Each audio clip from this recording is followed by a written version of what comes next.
Yo, my name is Joe Little III, lead singer of the Rude Boys, most known for Written All Over Your Face, smash hit, 1990 Billboard Song of the Year, R&B Billboard Song of the Year. Just here just to talk about, how I started out. Um, I've known that music was my just everything, and singing and writing was my everything since I was around 4 or 5 years old. There was a feeling inside that that I had, and it was just something telling me like, this is you. I remember I really didn't used to go outside a lot. My friends would tease me and be like, Joe Little can't go outside, and I was just like, no, I don't want to come outside. I'm a singer and a writer, and we practice.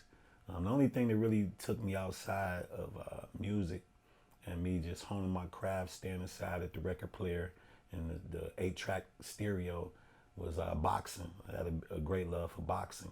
So I went to East Cleveland Pal up under Johnny Duncan and started boxing.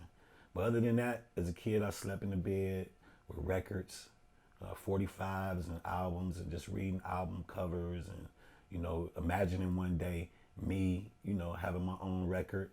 I also just had dreams. I had a lot of dreams as a kid. Dreamed of being on the big stage and in the bright lights and really just having people cheering and crying. And just really my first experience with singing was at Temple Baptist Church, which was Reverend Campbell. A. Campbell was the pastor. I had my best friend, Mark Jenkins, a guy who I've been knowing since I was 6 years old and he was 5 years old. Was very, very major in my life. He had the same aspirations to sing and even more so be a writer. And just as kids, we grew up side by side, just really believing in ourselves and really one day dreaming that we would get to the next level, that we would be seen by millions and heard by millions. And during that time, moving into my teenage years, I was part of a bunch of talent shows in Cleveland, which back then we had many talent shows where we could just entertain. And I used to win most of them. So it was kind of another validation that, I was on my way, and that I would really fulfill, my purpose in life. And I knew it. So I eventually ran into a guy named Edward Buddy Banks at my church at Temple Baptist Church singing one day. And when I heard this guy, I was amazed. He was like the first person in person that was just so crazy dope as far as when it came to his singing. And I wanted to be attached to him. So one day after church, after he had sang at our church, I went up to him. I was like, man, I want to sing with you. I want to get with you. And, he was open to it. He was open to it. And, once we came together, I remember cutting school, going just to sit around him and be around him. And we formed a group called Power, which a guy named Eric Davis was a part of it with us. And Mark Jenkins. And I remember we did Your Alternative, which was a nightclub for gospel music. And we went there and we performed like a whole weekend, man. And it was a great experience. We had practiced a lot. And we just had a 3-night weekend. And it was great. I remember the lady that we opened up for, her name was Sabrina Whitley. A very great gospel singer, a dear friend of mine who I sometimes talk to now. But we went on, and Buddy and we developed the Rude Boys. The Rude Boys, he came with as an idea off a button on Prince's jacket on the Controversy album. So the original Rude Boys started off being me, Mark Jenkins, a guy named Jeff Rozier, Blackie, and Buddy. And I remember Jeff Rozier was the first studio that I got a chance to really hear myself in the songs that I wrote. The first song I wrote that I heard myself singing on was called All the Love I Have for You. And me and Buddy went in and we did the song, and I just kept playing it over and over on the cassette. I couldn't believe that I could hear my voice on, outside of myself and on something that I could, listen to. So it was a really great thing. But that was the beginning of the Rude Boys, which really kind of parlayed over into a whole nother thing. Mark, he went to the service. He hung around for a while. Blackie, Jeff Rozier, somehow he was doing a lot of funk stuff, working around, and then we just redid the group. When the real Rude Boys started to take form, we were actually a band, and it started off with Buddy telling me, hey man, I got two guys that's my cousin. Everybody always is cousin. He said, man, this guy named Larry Marcus and Melvin Cephas, man, I want to come and bring him and put him in the group. You know, they really good, man, and you know I know him well. So I was like, okay. At that time, I was just a kid, man. I believe I was still in high school. I was like, man, whatever you say, because whatever Buddy would say, I would believe in. I was on the hook with him. You know, I just didn't want him to leave my side, and I didn't want to leave his side.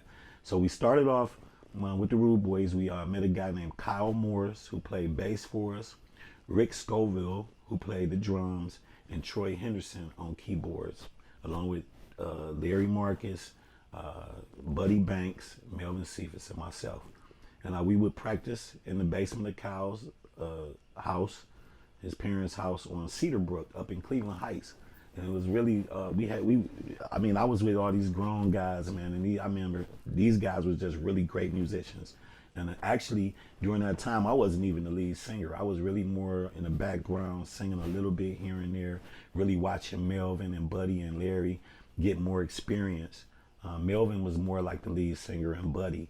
And I sometime even would go on the keyboards and play some parts. I remember the first song that I played on was I Love You, Babe by Babyface, Evelyn Wright, who had a band with Skip Gibson and other guys playing along with them. And I would, some nights on the nights, I think it was on Thursday nights or Wednesday nights, she would be there gigging and she would allow me to come up and sing. So one night, I was like, Buddy, you need to come to the Reason Why with me. You know what I'm saying, man? They be blowing in there. There'd be a lot of people blowing. And so we went one night, and Evelyn Wright allowed us to sing a song called Everything Must Change. And much to my surprise, Gerald Levert was standing right on the stairs, because it was a downstairs area, just standing there with a damaged blue jean outfit, which was a style back then, with some red snakeskin boots. I never forget.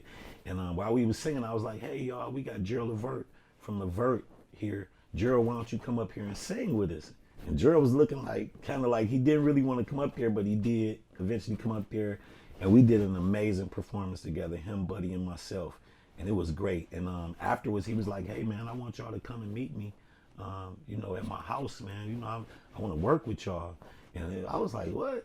Me and Buddy went over there. We went over there the next day, pulled up, and the guy that would become the person that was the president of Treble was Andy Gibson. He met us at the door, and he guided us upstairs, and we went upstairs, and when I hit the corner, I seen the great Eddie Levert, and I was like just stopped in my tracks. Now I'm nervous, because I wasn't really nervous about Gerald Levert, but when you got a legend like that in front of you, Eddie Levert, it's phenomenal. Gerald was like, yo, Dad, what's up, man? These the two guys I told you about, man, that I met at the Reason Why, man.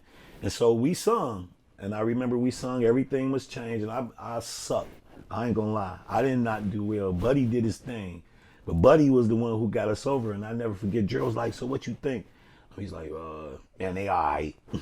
He was like, man, whatever, Dad, man. I'm working with these guys. They're amazing. So, we got together as the Rude Boys. We met with Gerald as a whole. And we started working in a studio in Cleveland on Payne called Right Tracks, owned by Bart Kostar at the time. And the engineer name was Pete Tokar.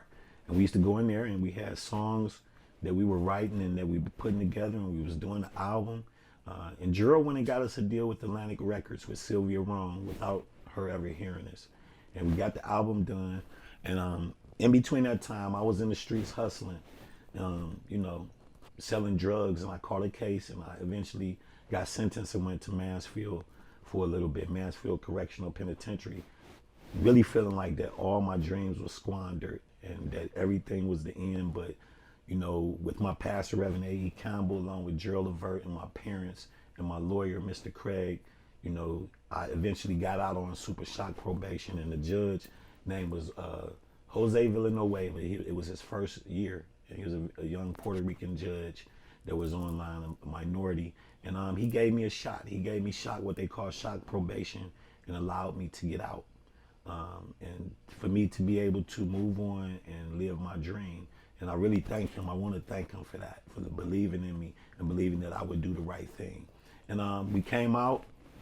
We went to Atlantic Records. As soon as I got out of the penitentiary, it was like we went straight into photo shoots. We went to New York, met Sylvia Rohn, and we met the staff, and we got our first single out, which was like, "Come on, do this. Come on, let's do this." We did pretty good. And then when they was trying to decide on the second single, and we was just like written all over your face, written all over your face, because I remember the day that we did this song in the studio, and if you guys know, at the end of the song, we was just like roof, roof, roof, roof, and Gerald saying, "Let's hope we sell 1,000,000." And that day I knew that song was special. So we really kind of fought with the label to make this the single, because they really wasn't on the hook for it. But they eventually put it out, and the rest is history. That was my dreams. All my dreams came true. The song went to #1. And then we had another song called "Are You Lonely," which myself and Tony Nicholas wrote. Tony Edwin Nicholas wrote, and it went #1, which was my first #1 hit song of me writing. So my first album, The Rude Boys, we had 2 #1 singles. We had Bill, and Written All Over Your Face went on to be Billboard R&B Song of the Year for 1991. And there it was, my first taste of success in this physical life, which was great. And we went on to have a pretty decent career.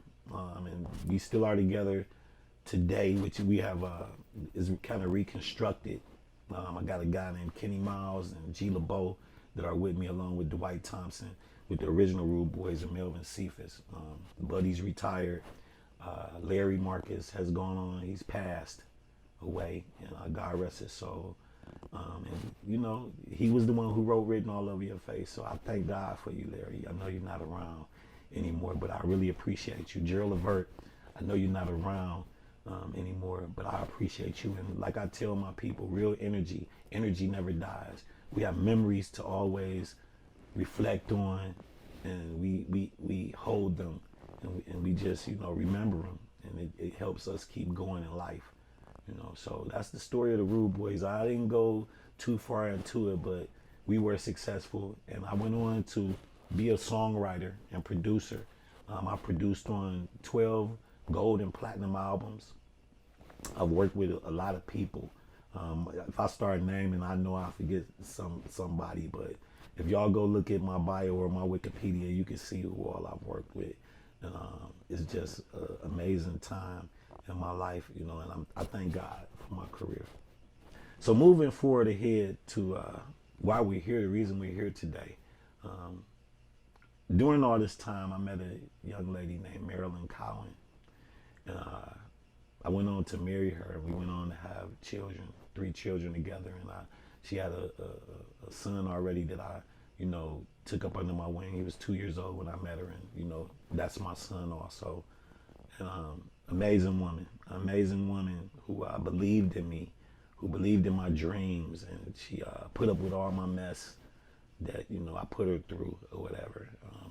But through my career, she was there, and watched me and pushed me. And eventually we separated, and she forgave me for a lot of the things that I did, and we became friends. She forgave me at the end of the day. Marilyn eventually passed on November 16th, 2016. And it was a big impact on my life. Actually, my group member, Larry Marcus, passed 3 weeks before her, and she went on to pass after that, 3 weeks later. And so I was at a crossroad in my life, just really stuck. And I'd already moved to Atlanta, Georgia, to, kind of find myself. And, I became a different person. I grew. But immediately, effective at that time, I had to come back to raise my children. I became a single parent. I had 2 children still in high school, and I had to come home. When I got home, I discovered, that my parents needed me. They had got older, and now that I was here to really look at things, it was something that I had to take upon myself, to do. But I went out to Atlanta, and I built up relevance for the Rude Boys, kept the Rude Boys going, and with Kenny and G, and we did some amazing things out there. But I found myself at home, and so immediately when I got home, struggling to be a great parent, because admitting I wasn't always the greatest parent. I was focused on my career and myself a lot, but God has a way of turning things around and making you take notice and making changes in your life to help you grow. So I got home and things just started coming together. I got a coffee shop, which me and Miss Phyllis Scott came together and did, which was an amazing thing. It brought me in the forefront. Had Geraldo come to the coffee shop and different people. I was in the news a couple times, news stories, and it was a really great thing because I did the coffee before I left to move to Atlanta. But things started coming together. I got a job doing workforce development, teaching people, how to strategically and methodically create opportunity for themselves with Rising Above, thanks to Mr. Maurice Stevens. And, also, my friend Mark Jenkins, he came into my life and started working with me again with our music, and we developed our label Brother to Brother International, along with my brother Harold Stallworth, who had been needling at me like, hey man, you doing this coffee stuff, but you need to be doing your music. And I remember one day he came into the coffee shop and Harold brought me a MPC drum machine, like, hey man, you gotta get back in the studio. He said, man, I'm coming in here giving you $2 every day for a donut, and you should be in the studio. And at that time I was really focusing on my coffee and my entrepreneurship, doing that. But Harold and Mark came and they just swooped me up, along with my little cousin, the Whiteside, who has always been in my corner, pushing and pushing and pushing. So, we teamed up together and did Brother to Brother. So in the meantime, my cousin, Wade Long, who lives out in LA, but he's from Cleveland, sent me this track. And man, I would put on this track and I would just instantly start crying. And I was wondering, why is this track making me cry all the time when I put it on? And I sat with it for about a good 3 months without even writing to it, And one day I came into our studio, our offices, and I started writing it. And it was a song about my grieving. It was a song about my wife. It was a song about, because that was very impactful on me, and I still deal with the grieving of it today. But along with that, I just lost Larry Marcus, my group member. I lost my cousin, Will Smith, who played for Ohio State and the New Orleans Saints, to a terrible murder. I lost my nephew, MJ, my brother's son, to a murder. I lost my godfather 2 weeks after I lost my wife, and it was just the song just overcame me. And my partner Mark Jenkins, we sat down and he kind of helped me fine tune the song and wrote some on it, and it came together. And that's when we was like, look man, we got to get it going. We got to get this song out. And I told him, I said, man, this song is going to touch many lives, because there's a lot of people that grieve and they feel like they'll never get over, someone they lost. And like I tell everyone, when you lose someone, we never get over it. We learn to live through it and with it, and we move on, and we have the greatest ally, which is time, which brings healing, And so we're together, we've teamed up, and this is a song that I've done for the world to touch hearts and just let people know that, one day you will smile again about the person that you've lost close to you or your loved one. That healing is always waiting in the wings for you, provided that you're open for it. So this song, When I Think of You, is a song that is for you guys. It's for me, it's for you, it's for anybody that's grieving, or even not just from a death, but even somebody that is just separated or divorced or anything. This could have various meanings. But this song, When I Think of You, is for you, and I thank you guys for coming out, and enjoy the video.